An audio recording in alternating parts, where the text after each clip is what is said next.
Donc nous voici maintenant sur la partie, donc on va redresser nos UV. Donc le redressage des UV est très important, puisqu'il permet donc d'orienter vos textures que vous allez importer, puisque si on importe une texture donc qui n'est pas dans le bon axe, et que du coup, supposons que j'ai ici une planche en bois qui est orientée sur l'axe X, et que je l'importe moi sur une texture qui est sur l'axe Y, je vais devoir la tourner, cette texture. Alors que si j'oriente ma griffe dans le bon sens dès le départ, j'aurai plus qu'à appliquer ma texture proprement, et du coup, elle sera déjà bien placée. Et ça, c'est l'orientation des UV, d'accord? Donc pour l'orientation des UV, il y a une autre petite astuce, et une autre texture, hein, qui est ici. Donc on va changer notre UV grid, on va appuyer sur N, pour ramener donc le panneau de propriété des textures, et ici sur la droite, on a la possibilité de changer, vous voyez, le type de texture que j'ai généré.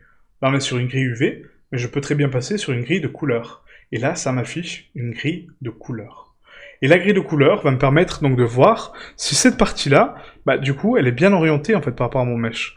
Est-ce que les lettres que je vois à l'écran sont dans le bon sens? Là, oui. Mais par contre, sur cette partie-là, hop, est-ce qu'elle est dans le bon sens? Non. Actuellement, je vois mon H à l'envers, d'accord? Donc à moi de la tourner à 180 degrés, d'accord? Et là, ma lettre est propre, d'accord? Je vois mon H et mon 8. Et c'est ça, en fait, le redressage des UV, c'est Et c'est ça le redressage des UV, c'est réorganiser vos textures en rotation pour avoir une belle constance de texture et du coup avoir de beaux raccords quand on va peindre, quand on va texturer notre objet. Ça c'est très important vraiment le redressage UV, ok? Donc pour ce faire, on va faire A pour tout sélectionner, d'accord? On va prendre tous nos îlots et on va les faire un par un. Donc pour ce faire, on va les décaler sur la gauche, d'accord? Donc on les sépare de ma carte UV. Ici j'ai ma structure UV, d'accord? Donc c'est ma texture, c'est mes limites, je ne peux pas aller au-delà, d'accord? Sinon c'est une répétition, mais je peux sélectionner donc chaque élément individuel avec L, hein, et du coup donc observer sur la carte UV bah, où il est, observer son importance, de me dire bah tiens cette partie-là, pas besoin de la redresser ni besoin de l'avoir en très grand, parce que du coup je ne la verrai pas, elle ne se voit pas cette partie-là. Donc je vais l'économiser. Donc on va faire un S pour scale, et on va taper 0.1. Vraiment pour la minimiser. Toutes les parties minimisées du coup vont être en haut à droite, d'accord? En haut à droite ou en haut à gauche, hein. Après c'est moi qui dis en haut à droite, mais vous pouvez la placer où vous voulez. Donc on va la mettre ici par exemple, d'accord? Vu que c'est une partie qu'on voit pas, ça sert à rien qu'elle prenne de la place. Elle peut prendre un pixel même, c'est la même chose, d'accord? Ce n'est pas grave, ok?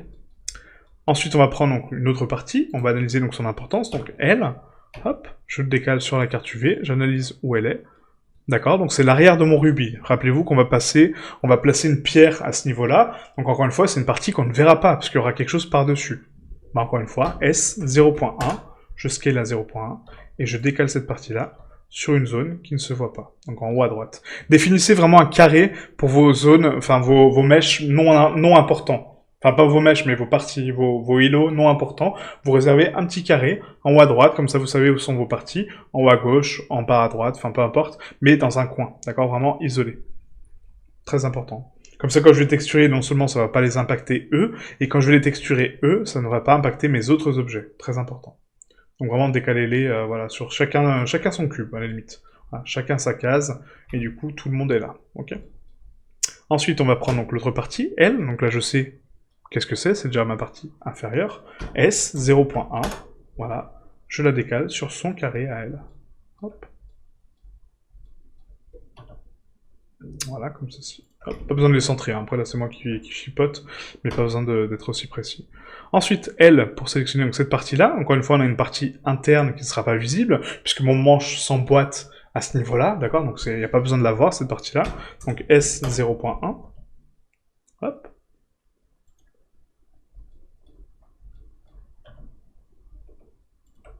Voilà. Ensuite, on commence à rentrer sur les parties importantes, d'accord? Donc là, on va les laisser de côté pour l'instant. Et on va juste se charger des parties non importantes pour l'instant, d'accord? Donc là, on va faire L pour sélectionner donc, la partie interne qui ne nous sert pas. S 0.1, on la décale sur G. Hop, on la replace sur l'îlot. Pour l'isoler, encore une fois. Voilà, comme ceci. Ensuite, on a d'autres parties qui ne servent à rien, donc celle-ci, L. Voilà. Je l'identifie S 0.1. G. Hop. parfait. Et maintenant, donc la partie interne est déjà faite, celle-ci est déjà faite, celles-ci sont déjà faites. Donc voilà, donc j'ai isolé les parties qu'on ne verra pas, puisque donc il y aura soit des éléments par-dessus, ou soit des éléments déjà encastrés, d'accord? Donc du coup, ça ne sert à rien. Là, si j'active mon manche, on voit que mon manche, du coup, va cacher cette partie-là, normalement. Hop, voilà, vous voyez. Donc ça ne sert à rien de dépenser des pixels utiles pour d'autres textures avec ça, puisqu'on ne le voit pas. Donc c'est juste une question d'analyse, encore une fois, d'objets et de logique de texture, de dire, bah tiens, qu'est-ce qu'on voit, qu'est-ce qu'on ne voit pas? Bah je vais quand même amplifier ce que je vois parce que c'est le plus important, et ce que je ne vois pas, bah je peux le réduire vraiment au minimum, ça ne sert à rien. On ne les voit pas. Donc même s'ils font un pixel, bah en texture un pixel, c'est pas grave, on met un petit point noir, et puis voilà, il est texturé. C'est pas important, ok? Donc voilà, donc ça c'était le point important sur le placement des UV. Donc maintenant on va analyser donc les formes importantes. Donc on va commencer par les formes les plus grosses, et ensuite, une fois qu'on aura déterminé donc les formes les plus grosses, on va déterminer les formes les plus importantes en deuxième plan, et après les formes les moins importantes en troisième plan. Donc là, si je regarde ma structure, qu'est-ce qui est le plus important pour moi actuellement? Ça va être, ce qui prend le plus de place, hein, ça va être donc mes griffes, forcément, mais également ma structure centrale, d'accord? Ça c'est obligé. Donc on va prendre la structure centrale, qui est ici, hein, voilà, on peut l'identifier ici ou ici, vous appuyez sur L en activant la synchronisation des UV, très important, ça je vous en ai parlé lors de la première leçon, et du coup, on va orienter déjà ma carte correctement pour mettre mes lettres de façon propre, donc non, c'est pas comme ça. Du coup, c'est à l'inverse. Donc 90, voilà. Et là, j'ai mes lettres qui s'orientent parfaitement. Je ne demande pas que les lettres soient droites, d'accord? Le but, c'est qu'elles soient droites au niveau du sens de lecture. C'est ça. C'est pas au niveau de l'axe, c'est uniquement au niveau du sens de lecture. Je peux l'avoir très bien pivoté comme ça. Si mon sens de lecture est respecté, ce n'est pas grave, d'accord? Sauf que là, il n'est pas respecté puisqu'il est orienté. Donc à moi de le redresser propre au niveau de mon UV, analyser le sens de lecture, c'est bon, elle est propre, ok? Donc cette partie-là, du coup, vu qu'on a économisé un petit peu sur les autres, on va pas les scale tout de suite, d'accord? On va juste les rotate et les replacer, et après on fera donc le scale, donc l'optimisation des UV.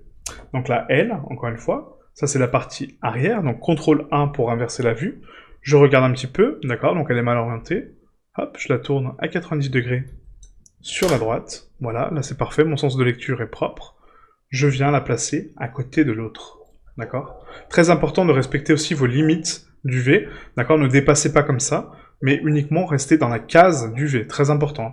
Donc n'hésitez pas à zoomer sur votre mèche pour voir où finissent les vertex. Est-ce qu'ils sont en jonction avec d'autres vertex? Est-ce qu'ils se chevauchent? Non.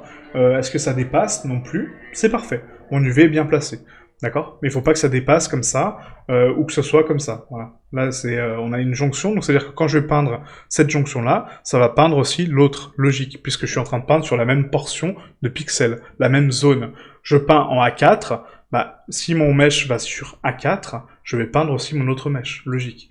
Donc bien faire attention à ça, le placement des UV est aussi important que le dépliage, d'accord? Si vous avez un dépliage qui est propre, tant mieux, mais si après vous avez un agencement qui est pas optimisé, ça peut donner des surprises quand vous allez peindre. Ensuite, on a nos griffes. Donc les griffes, ça va être donc toutes les parties cylindriques triangulaires, un petit peu. Donc on va analyser un petit peu leur placement. Donc là, est-ce que je suis sur le bon sens de lecture? Non. D'accord? Donc je vais faire un rotate 180. Ma pointe est vers la gauche, hein, d'accord? Donc du coup, je vais l'orienter comme ma pointe.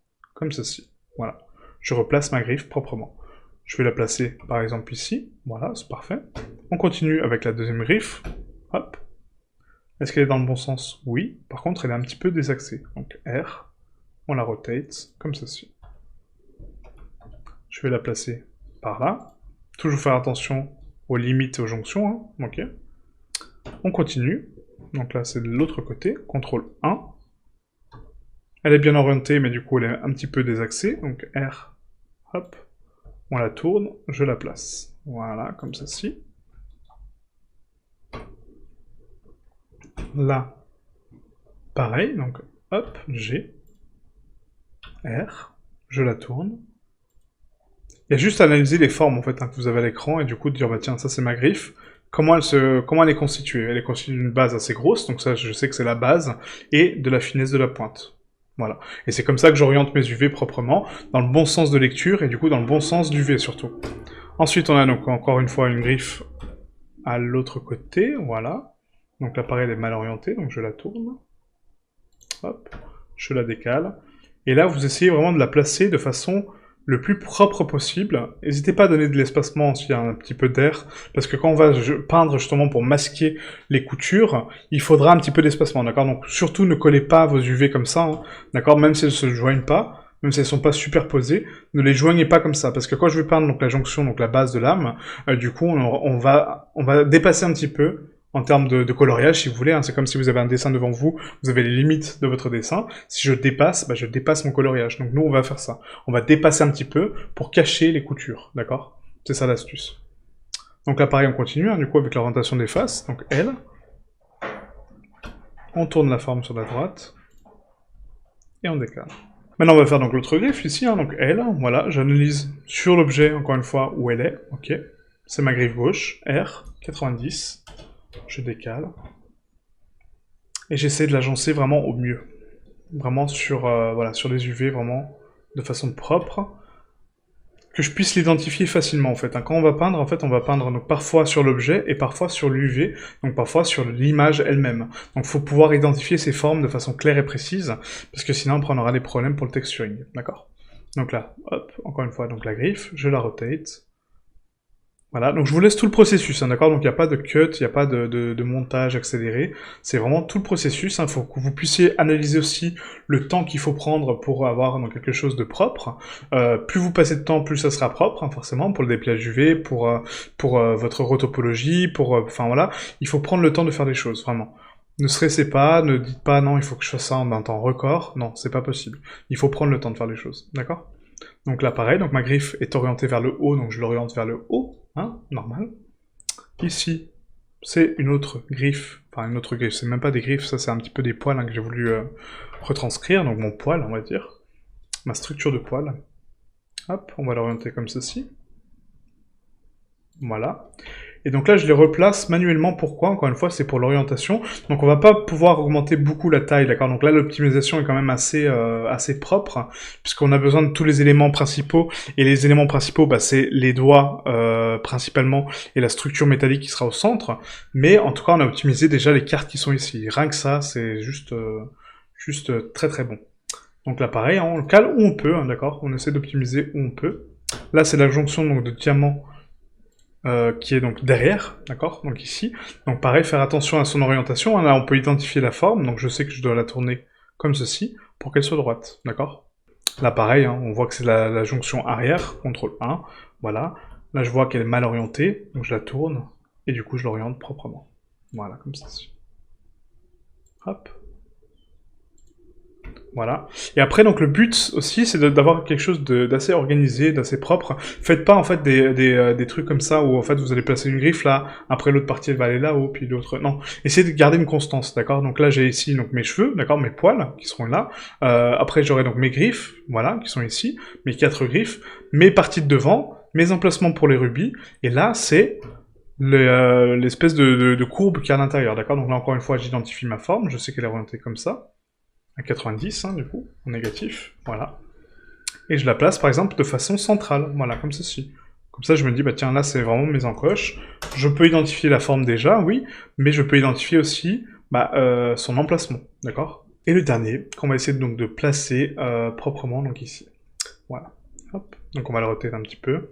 Donc celui-ci n'aurait pas le mérite d'être là, normalement il devrait être un petit peu plus haut, mais voilà, donc je le cale un petit peu où je peux, au mieux.